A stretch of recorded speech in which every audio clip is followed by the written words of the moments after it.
My name is Eva. I'm the Co-op Education Coordinator at BC Co-ops Association.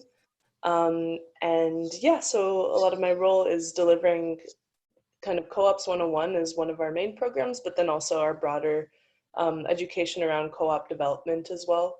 So raising awareness about the co-op model broadly, but then also specifically like how to start co-ops and tying into that goal of BC Co-ops Association to boost the cooperative economy in BC more broadly. So I'm supposed to be the facilitator today, but we can be flexible and just have more of an open conversation as well. But yeah, would maybe the rest of the BCCA team like to introduce themselves, and then Seth and Billy?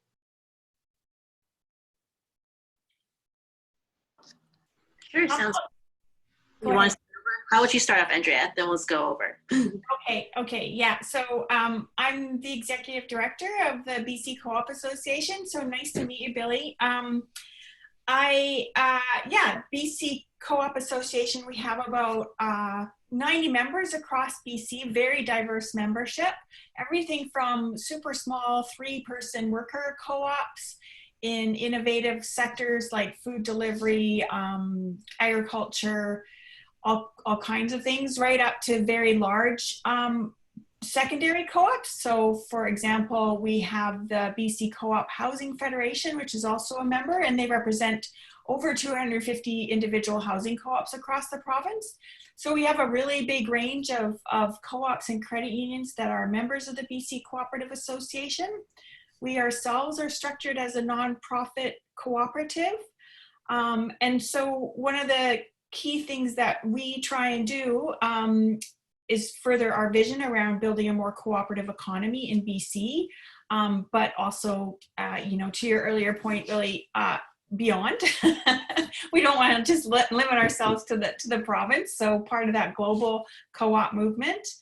And we focus on kind of 4 key areas. One is cooperative education, which is what this webinar is about, and an idea that we're trying to explore, and so it's so great to have you on this call, is what is the connection between cooperative education and member engagement. And so that's an area that we're trying to flesh out a bit with some ideas and some thinking and some examples. So would love to hear your thoughts on that. The other area is just general knowledge sharing and supporting co-ops, whether they're starting up and co-op development phase right through dissolution, winding down, and everything in between. Sharing resources around governance, resources around step-by-step guide of how to start a co-op, etc. The third area is really convening our members to help them connect with each other, because it's a very diverse sector, and because of that, we can really take advantage of that diversity and get different perspectives. So this meetup is exactly an example of trying to actualize on that part of our mandate. And then the fourth area of our focus is government relations. So really trying to make sure that policymakers are knowledgeable about the cooperative model,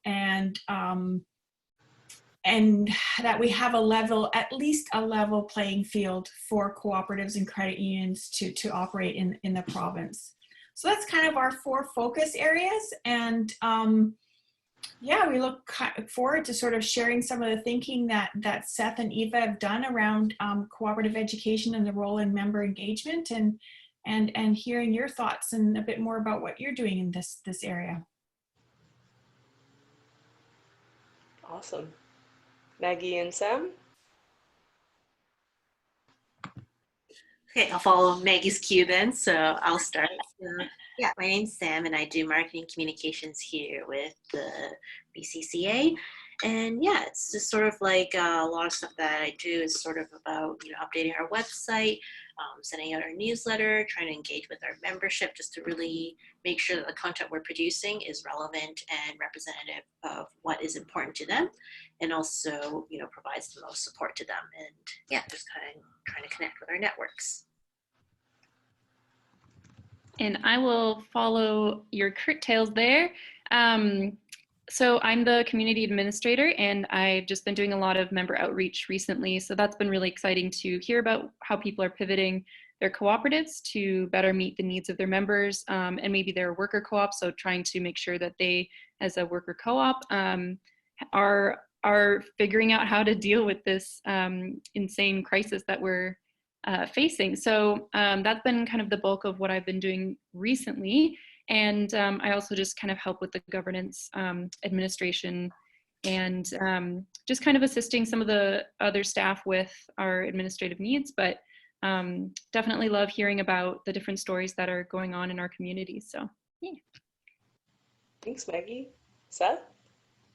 Hi, well, good to see everybody, and nice to meet you, Billy. My name is Seth Leon. I'm the manager of cooperative services at the Alberta Community and Cooperative Association. So my role is very similar to Eva's in terms of education and awareness building and that co-op development. Over the last, I'd say, year and a half, I've been doing, my main focus has been around supporting capacity building for communities looking to get into renewable energy generation, and through partnership with the provincial government here in Alberta. Our organization is very similar to the BC Co-op Association in terms of the pillars that Andrea mentioned. And I guess, trying to think, yeah, years ago we had someone from the Plunkett Foundation come and speak at a number of our conferences. So we years ago got some examples from what was happening in Ireland, and always thought that was pretty cool. So it's great that, you know, to maybe learn more about what's happening in your country. Yeah, thanks for that. Yeah, so just to talk a little bit about ICOS, I mean, we're very similar to your organizations in that we also work along those 4 key pillars. You know, my core function is around education and training, but then we have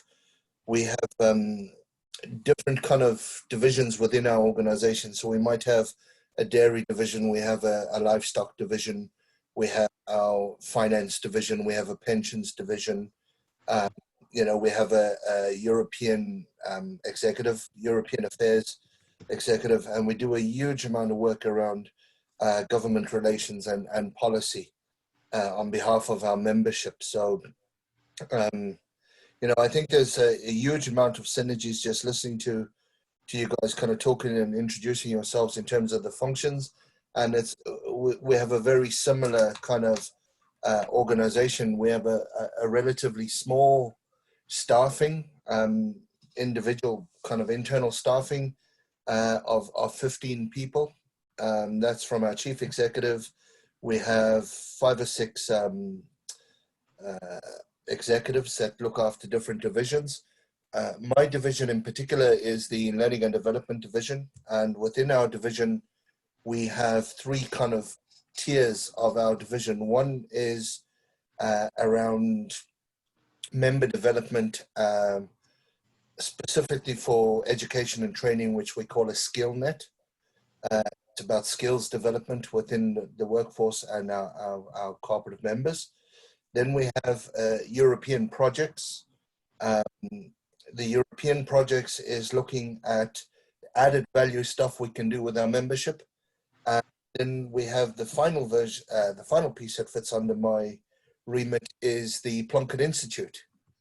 Oh, yeah. Cooperative Governance. Yeah. It's an institute of governance for directors. So it's an institute of directors specifically to give recognition for directors. So my role would be to look at programs, designing programs and initiatives to support our directors to grow that kind of director base collectively. So yeah, I think we have a lot of synergies. Billy, is the Plunkett Institute, is that Ireland specific, or is that global in nature? Or? No, it's Ireland specific. So it's specific to cooperative directors in Ireland. Okay. And what we do is we have a second tier within our Plunkett Institute, which is aimed at officers within the board, Mm-hmm. and also a member development tier, where we look at our outer and our regional structures to educate them in order to be eligible to sit on the board. there's a progression, a pathway of progression for them to go through an education pathway. And what we've done is the Plunkett Institute's relatively new. Was launched in, say, 2017 as an Institute of Directors. Only fell under my remit since last year, because the initial launch of it, the idea was there, but nobody was actually driving it internally. So when we kind of really took a deep dive, looked at it from a strategic perspective, we felt, look, the best place for this to sit is under learning and development, because it is about developing and, you know, this whole idea of continuous professional development for directors. So that's why it's come under my remit. And with that, we extended that out. And the idea around it is that we have different levels of membership of the Plunkett Institute. And one particular thing we're looking at is our corporate membership. And our corporate membership is a cooperative itself could be a corporate member of the Plunkett Institute. Signing up to become a corporate member, they then have to write within their rules that all their directors have to be a member of the Plunkett Institute and has to undergo certain training on a periodic basis, and this idea of long-term continuous professional development. So it gets buy-in and ownership by them, really, than me. I'm just the facilitator and driver of that. So to clarify, people that then serve on the boards of these co-ops that are members of the Institute are all people that have gone through this training process. Yes. Well, yes and no, because the board is by nomination. So you might get nominated today to go onto the board, and you may be ratified and accepted onto the board, but have not necessarily done a program. Okay, right. The corporate membership means is that within a certain period of time, you have to have, as a minimum, done the intermediate program of your tenure on the board. Otherwise, your next round, you wouldn't be eligible to sit again. Oh, that's so neat. Yeah. Can I ask a question about that? Yeah, I do. So this is really fascinating, because I think like when you mentioned that ownership and getting that buy-in from the members, not to paint all Alberta co-ops with like a wide brush, but I find sometimes boards are resistant to change, or saying, you know, if we're going to have to improve and get better, that we have to admit that maybe we're not the best. And I find that sometimes there's that tension when you're offering education. But if you could how do we build that culture where being on a board means continuous development and things like that? What was the inciting factor for that, and how did that work? Who dug in their heels, and who championed it? Yeah. So what we did was we engaged with all our secretaries and our chairmen, and we wrote a code of ethics for directors. And then what we did was we created a focus group made up of our secretaries and chairmen, and they then designed what they felt would be acceptable by industry and would be a minimum standard required for a board director. So by doing that, they've taken ownership of the process. Now we have our own board as well. So within our organization, each kind of division has their own kind of committee or sub board, as they call it. So we have in learning and development, we have two boards. We have a board which is predominantly made up of industry practitioners, as in HR managers or CEOs or retail managers or those kind of farmers and people like that.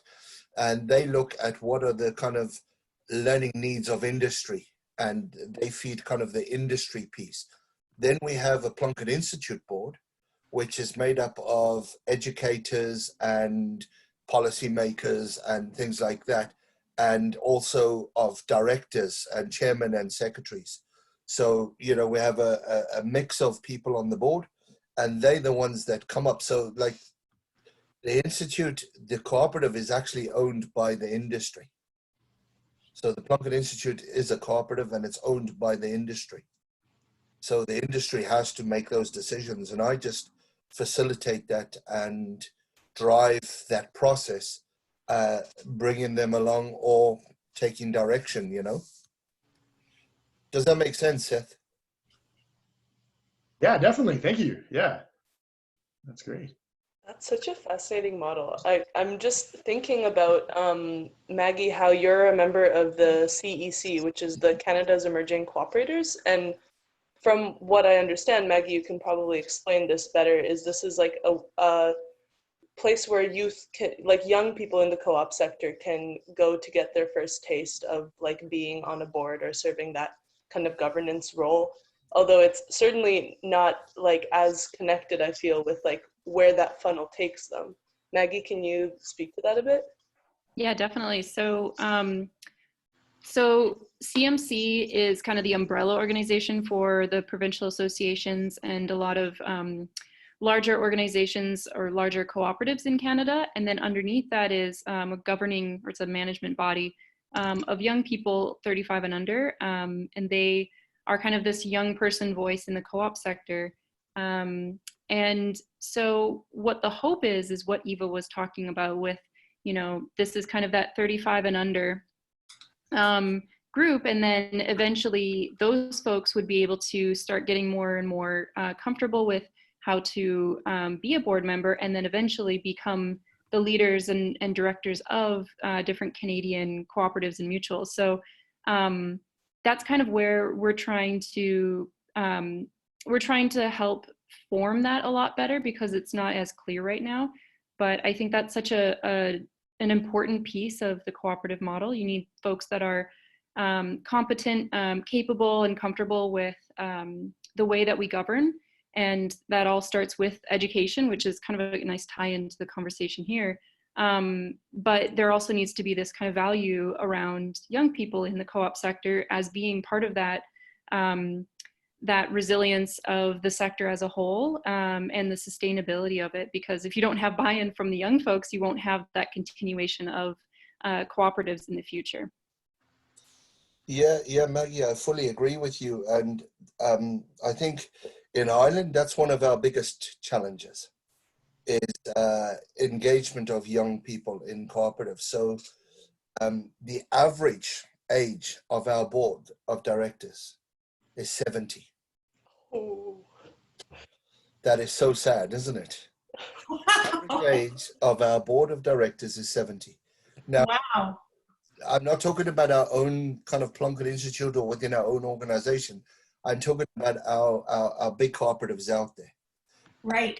Average age is 70. So there's a significant shortfall in terms of generational renewal. It is an area we've been working on over the last 2 years. We've done a number of studies into it. The other big challenge we have, and again, I'm talking about specifically about agricultural cooperatives here. Okay. If I talk about housing cooperatives or credit unions, they don't seem to have the same issues we do. In terms of the age profile, their people are much younger. And also in terms of the gender balance, that there's more women tend to be on the credit unions and on the housing cooperatives than men. So there's a real good balance there. In the agricultural cooperatives in Ireland, we probably have in and around 700 directors. I'm talking about our large dairy processing cooperatives and our kind of agricultural cooperatives. We have in and around 700 directors in Ireland. What would you think? Does anybody want to fathom a guess? I don't even want to guess. I'm still so stuck on the average age of 70. Yeah. I'm just gobsmacked. 12. Although I don't know what the stat is in Canada, to be honest. You know, maybe it's very similar. Who knows? It's probably similar. Yeah. So So the question is, how many women are on the boards of these agricultural co-ops? Yeah. So I can tell you that the Like answer 5%, maybe? less than 2%. Oh. 12 women in Ireland that are on the boards of cooperatives. Wow. So we have a big challenge in terms of gender balance and generational renewal. So and that was part of the reason we got involved in European projects, was to see, could we do a study across Europe. And we had 7 countries involved in a project called the Lead Farm Project. The Lead Farm Project was a project to look at gender balance and communication structures with young farmers. Now, the outcomes of that project was that we managed to get more virtual and online training to make training more accessible for young people. We developed a number of game-based learning initiatives. So developed several learning games, understanding finance, organizational skills, decision making, risk management, leadership, and cooperation. So similar to, I'm sure we all know about Cooperative, similar game to Cooperative. So we developed some of those games to encourage, and what we've done is we've managed to roll those out into our agricultural colleges now, into the mandatory training programs. Oh, great. Well, it is great and it isn't great, because it's great in terms of it's a first step, but it's not a recognized module in the program. It's an add-on. So what we're trying to do is to lobby with the agricultural colleges and the qualifications authority in Ireland to have a module on cooperation built into the curriculum as a formal recognized module. So we have a big challenge in doing this, but look, we've rolled it out last year. We started rolling that out. We've now got it into 4 agricultural colleges.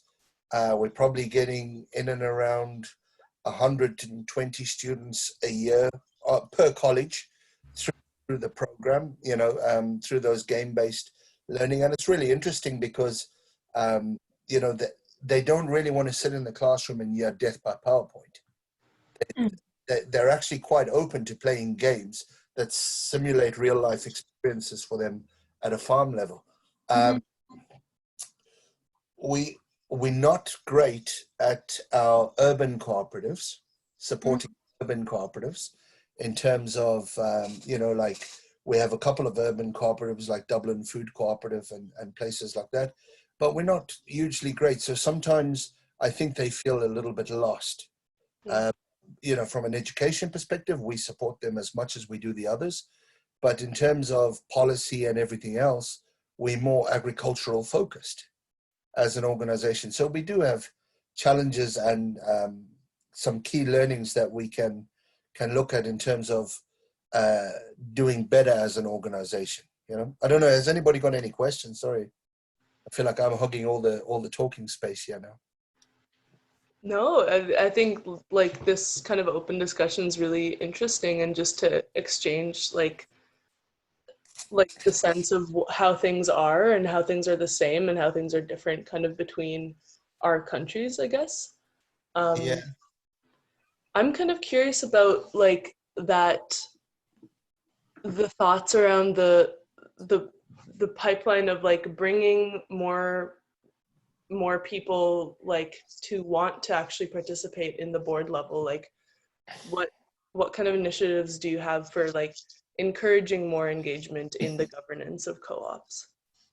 So in terms of we take our kind of learning initiatives first of all.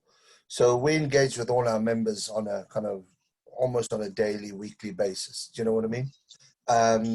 And because we do a lot of work around the development of rules, we have a legal department, so we always directly engaged with them at board level in terms of the secretary and the chairman.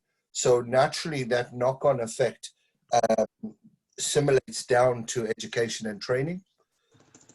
And what we've done is we've developed different levels of training for directors, including kind of the establishment of a member development program, which is aimed at the regional structures or the outer committee structures, that we educate them first, and that they start building that in terms of getting buy-in in order to put themselves forward to get involved in the cooperative structure.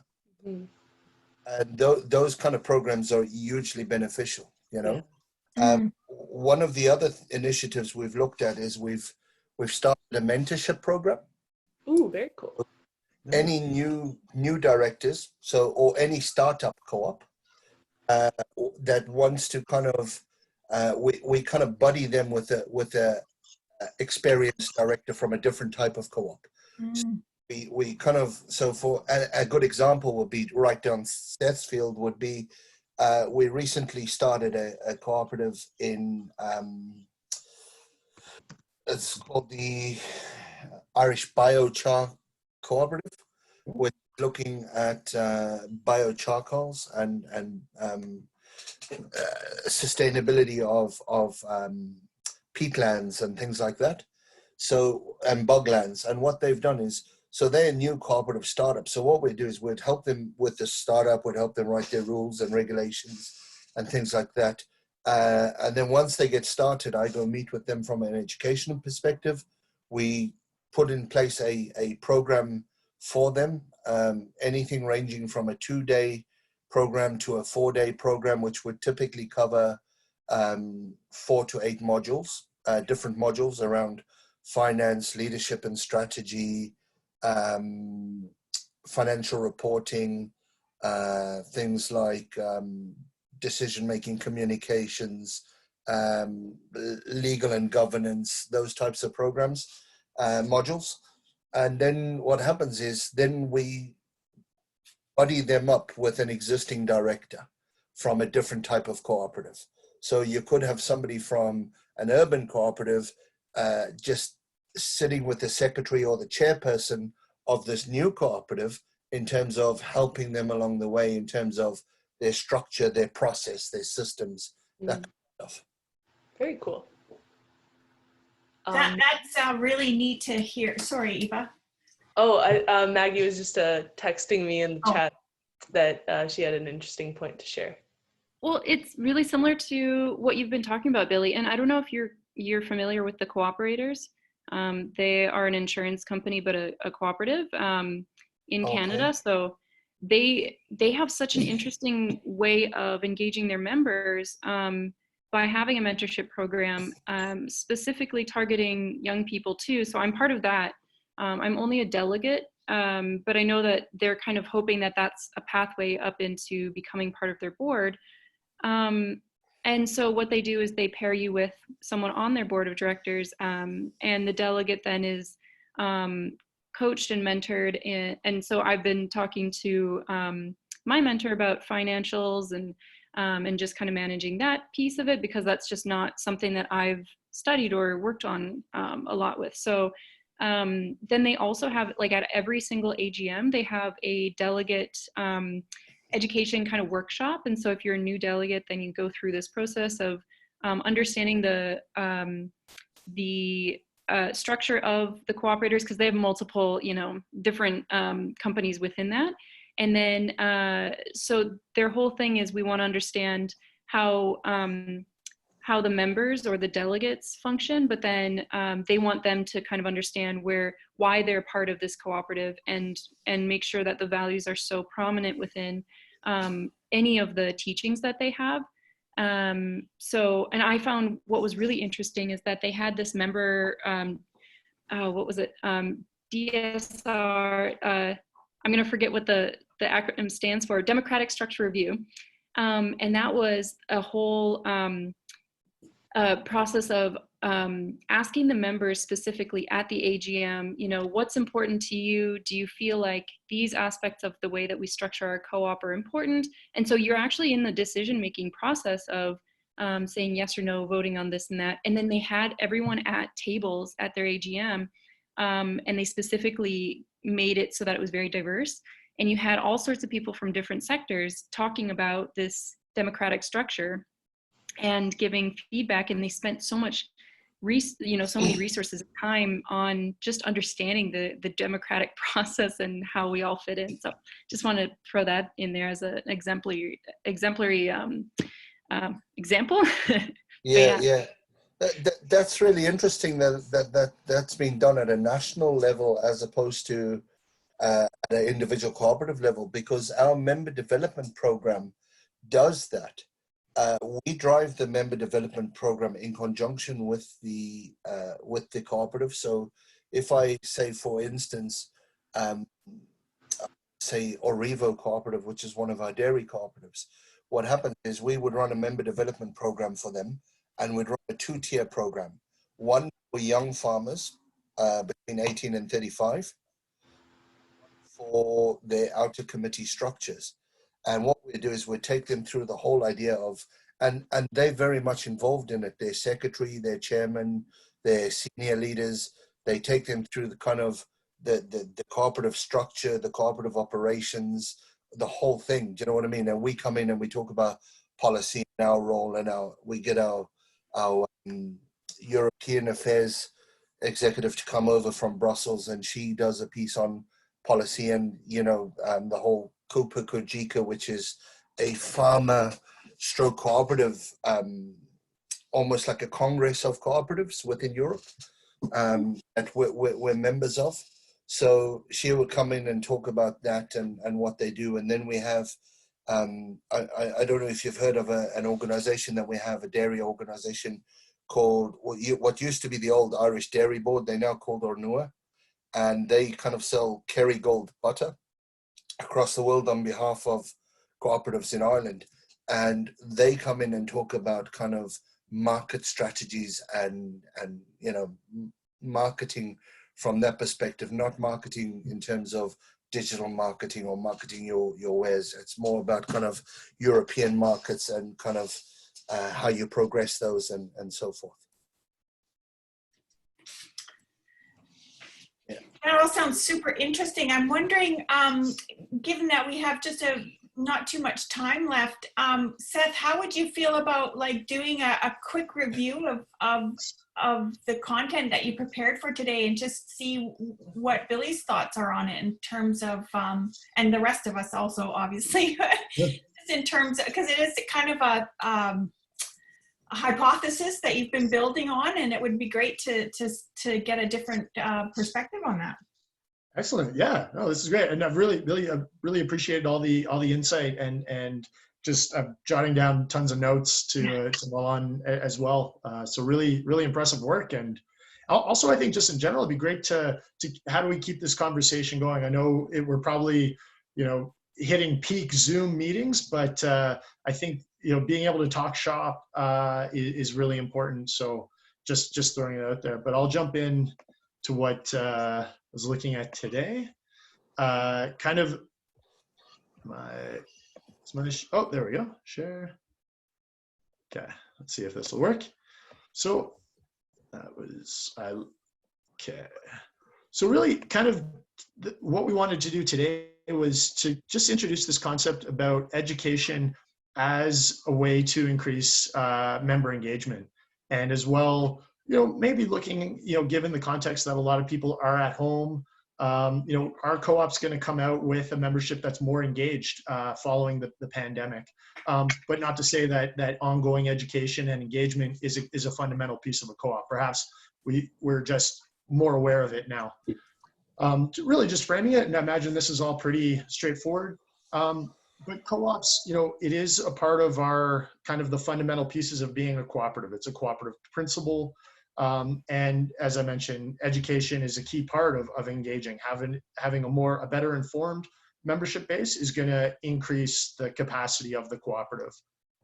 As well, in Canada, we have some challenges. There is a lack of awareness of the cooperative structure in terms of people don't know what a cooperative is, and that often is grounds for suspicion. The Canadian Cooperative Union Association has done a lot of research in this area, understanding that although co-ops have a lot of values that Canadians and cooperative members like, when we think about local and being authentic and economic democracy, but there's a gap in trust. So for instance, people will like their local credit union, but when it comes to the big financial decisions, they want to go with the big five chartered banks here. And so education, we believe, is a key piece to addressing these issues. Just for a little bit of context, that we see that, education, training, and information is a fundamental piece of being a cooperative, and also in terms of the strategy of how a cooperative performs. So we need to, if we're in a new market or break, we're responding to a need, there has to be an investment into the people who are running the co-op or using the service. And that it's a key part, I'd say, of like the cooperative advantage. Education, I'd say, is a key driver for success. So again, things really just kind of framing where we're here. And then what we wanted to introduce to our membership is that, one, co-op education is a key part of being a cooperative, but also it's something that I think co-ops are well equipped to do. And so again, we think of a lot of co-ops that are doing this in unique ways. So Mountain Equipment Co-op, which is one of the biggest retail co-ops in Canada, they pride themselves on educating the members. So to say, if you're going to buy a mountain bike, we want you to make an informed decision so you get the most out of that purchase, right? So other pieces. YYC Growers and Distributors is an urban ag co-op here in Calgary, where I live. And for instance, they do a lot of farm visits. They're doing a Zoom call today. Actually, it's happening right now to educate their members on local supply chains and pieces like that. As well, when you're getting members together and where they're owning an asset, whether that's a delivery truck or a refrigerated warehouse, you're increasing the proximity of those members, and perhaps then they're sharing information, right? They're strategically cooperating, and maybe they're having other conversations. So I think like co-ops are built for education, and that can increase the engagement. As well, co-ops have a lot of smart people when we think of people in the board, in the leadership team, in the staff, and they have the means to provide education, whether that's just offering up space to hold a workshop in I've done a lot of workshops in co-op basements or the classroom in a credit union boardrooms. They're well equipped. And there's a lot of research on, again, like co-ops come out of communities trying to solve a problem. They get very curious and they go very deep. So it's almost part of the co-op legacy. And this isn't something of just a nice to have. Again, it's kind of part of the inherent within a co-op. And then really just to offer up again to co-ops is saying, well, like, yeah, education is great and it's part of our cooperative. It's a cooperative principle. But really, we want our co-ops to be member-centric, and understanding that co-ops are wearing members are wearing a lot of different hats, that we can interact with them in terms of the way that we're providing education and awareness through their role, as an owner member, as a consumer, as a group of consumers or producers or workers, and saying, here are the added features of, again, buying a mountain bike at Mountain Equipment Co-op. The added customer information, but we also have to think of how we can engage them as investors, as owners. So understanding the co-op for the long term and what that means to them as a group of owners, right? And it opens up another channel to have a conversation, not just about the core function of the co-op, but rather the organization. And then the last one, I think, is a lot of people are involved in co-ops to be part of a community. So what are some other ways we can educate them on what it means to be a community member? So, the conversation again might be less about, say, the financial picture of the last quarter, but what's the culture of the co-op and what's the legacy? And that might build a lot of education. And when we're thinking about content, if we're thinking about what will kind of fill those educational components, that we can think of if we were interacting with people in, say, our neighborhood, or if we were part of, say, an intramural sports league, or things, we might have some other corollaries that open it up to a bigger piece. Tim Mazerel is a prof in Australia that has researched a lot of the drivers of what makes people want to participate in a co-op, and education, what are the different ways we can interact with them. So those were some of the general ideas we wanted to propose, kind of to members to say, like, one, education is a key part of being a co-op. Co-ops are really well equipped to do this. It aligns with their ongoing strategy. And as a member-centric organization, we have to think that that members are coming to the co-op for lots of different reasons. And as a result of that, we can interact and deliver education based in these three kind of broad categories. So from there, we were going to kind of open it up to, what kind of ideas were percolating, what's working well in your co-op, and some other pieces there. So that's, I guess, kind of the formal slide presentation here. Thanks so much.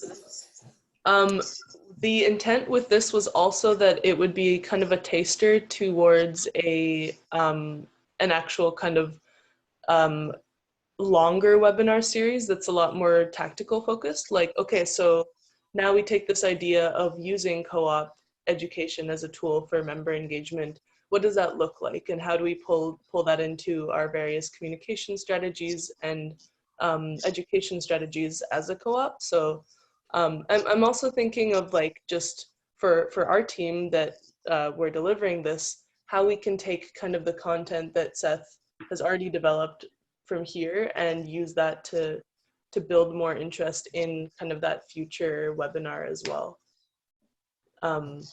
It's really interesting because we in Ireland we've run two initiatives with some of our cooperatives, and one of them was around kind of the urban food cooperative I was telling you about, the Dublin Food Cooperative.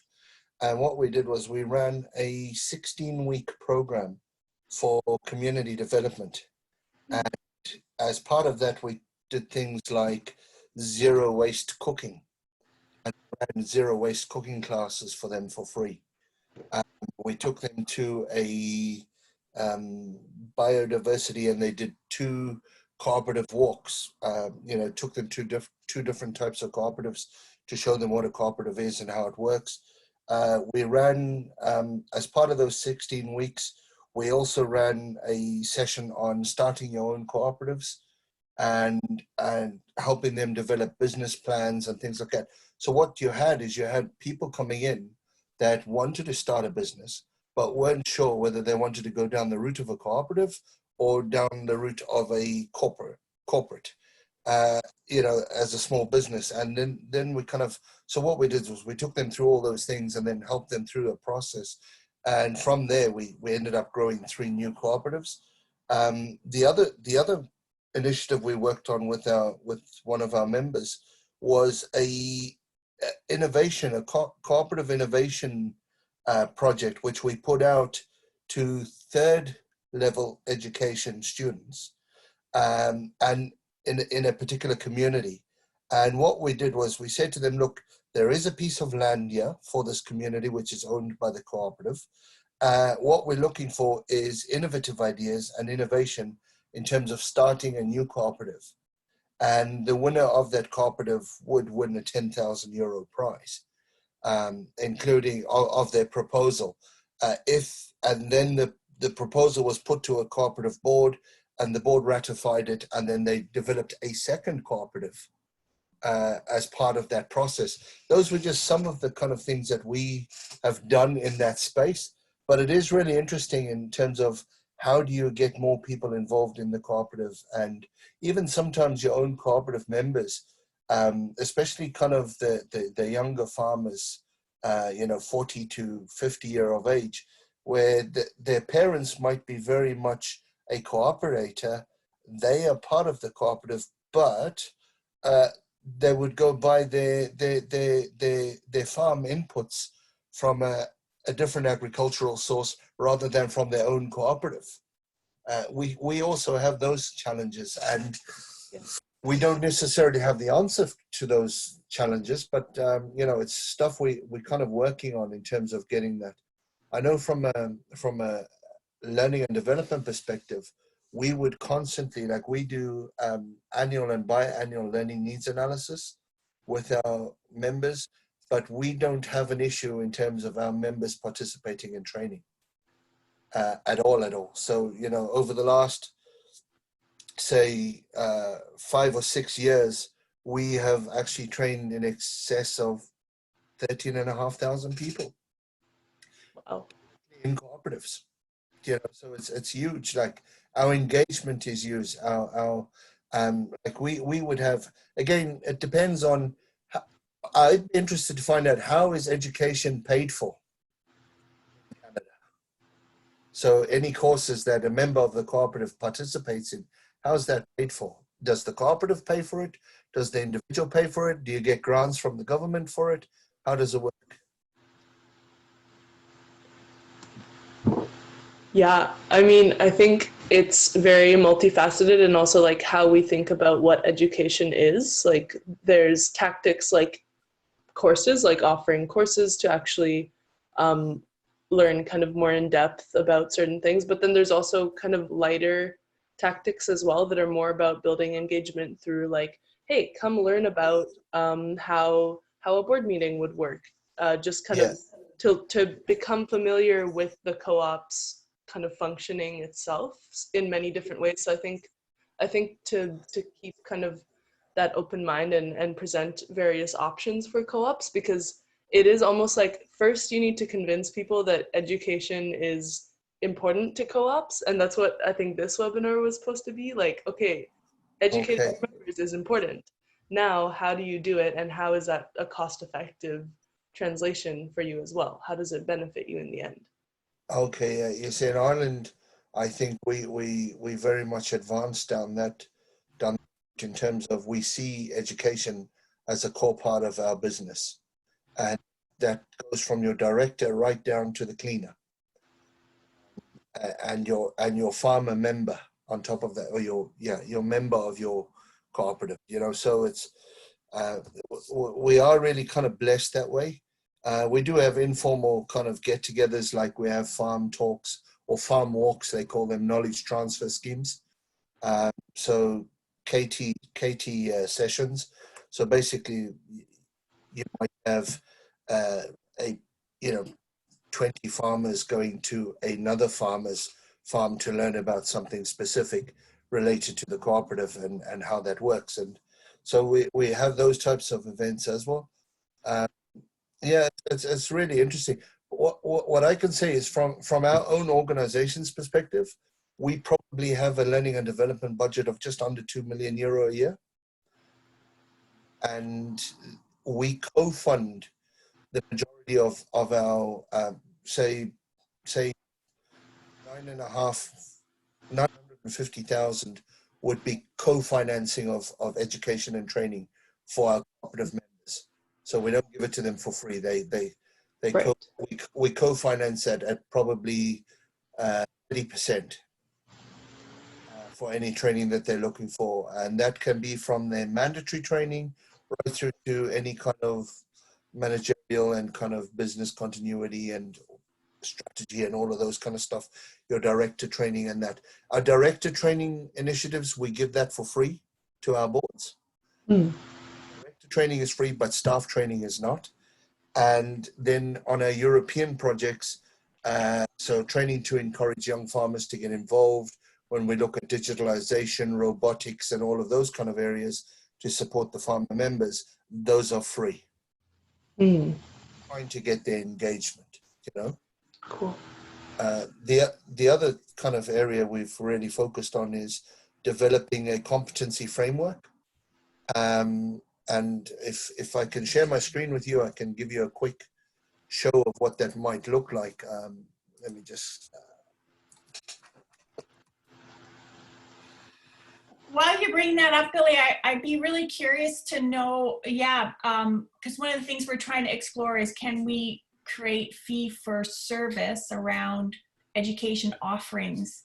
So I'd love to follow up with you a bit more about that. Yeah, I'll be happy to kind of connect in with you directly, Andrea, and then, talk about how we structure our business with them. Yeah, I imagine some of it is on your website. Would it be? I could do a first sweep through that, and then maybe. Yeah, or even just an email with several questions, and then I can kind of show you what that looks like. So I don't know, can you see our screen? Yes. Yeah. Yeah. So what we've done is we've developed a competency framework, and I'm just going to go through one kind of particular area for you. Is like if I go through, say, agri-retail. So typically when you go into a competency framework, it kind of talks about, say, a store manager, just take the function within the agri-retail sector. Then you click into it, you look at their personal and their technical competencies. If you went into their personal competencies, it'll bring up what those are. And if you're talking about communications, it gives a kind of brief synopsis of it. But when you click into it, it gives you a downloadable tool of a national occupational standard for a manager, including their personal, their technical, and their business competencies that they're required to have. So it's kind of what you must know, what you must be able to do, and what you need to know and understand. So it's kind of that kind of approach that we're taking with them. On the other side, we have a let me just try and see if I can move this. I just have to stop my screen for 1 second. Sorry, guys. Just because I can't see the tab when I'm doing it, is ICOS dot.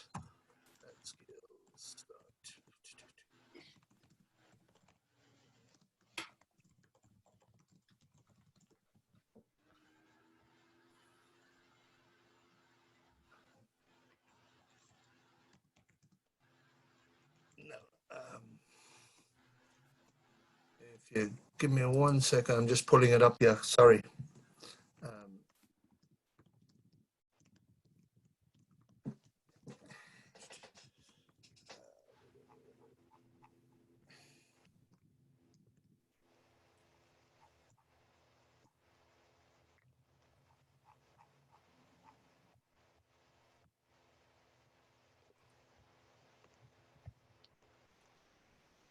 Yeah, so I'm just going to share my screen again.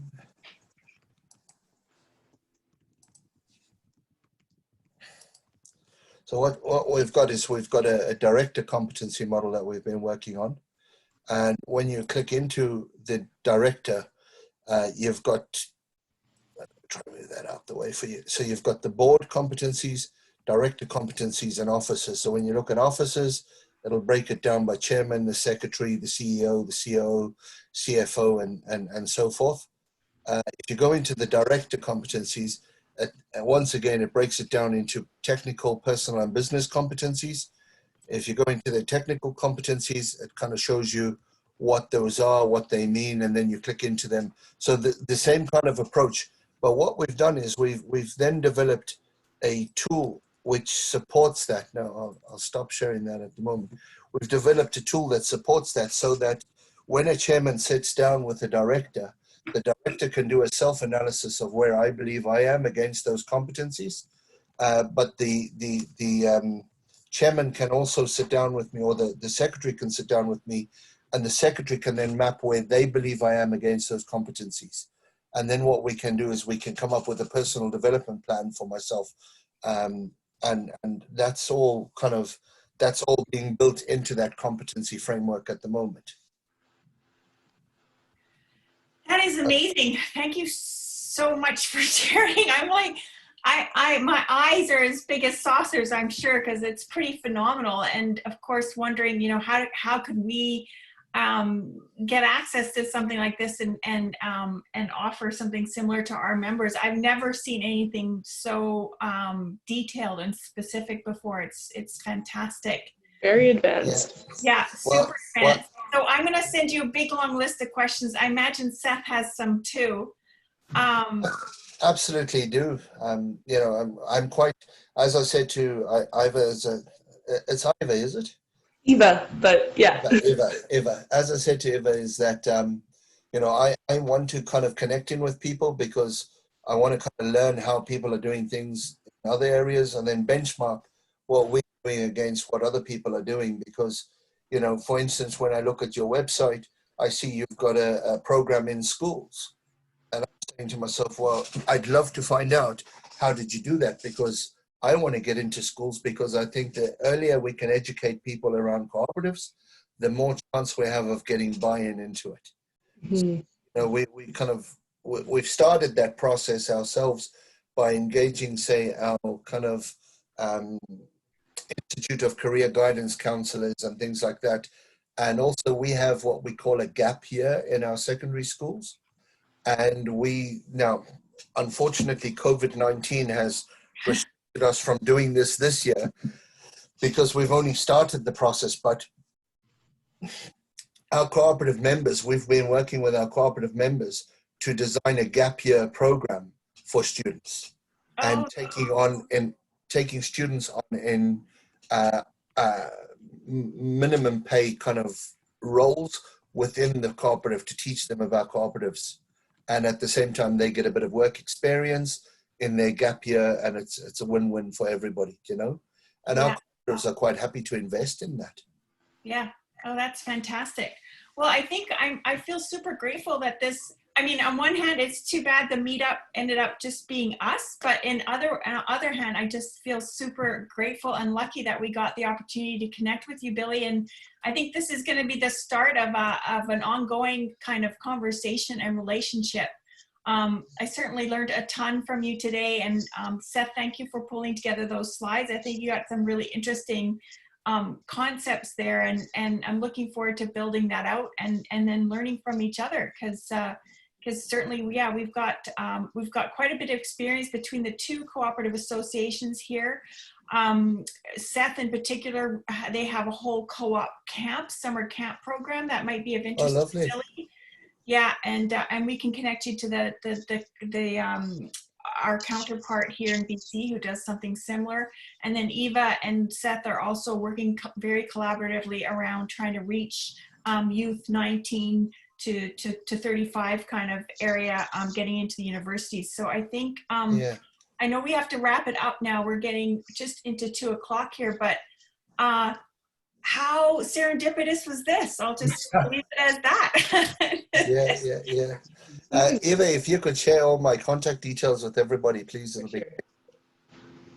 Yeah, I'll loop in with you and share with the team as well. Absolutely. And guys, thank you so much for letting me participate tonight. I really appreciate that. Yeah. Thanks for sharing all your. That's awesome. Yeah. And thanks, Seth. You did a great job. I think we'll hone this into a webinar coming soon. Awesome. Okay. Thanks, Sam. Cool. Thanks, everyone. Bye. Bye. Bye. Everybody.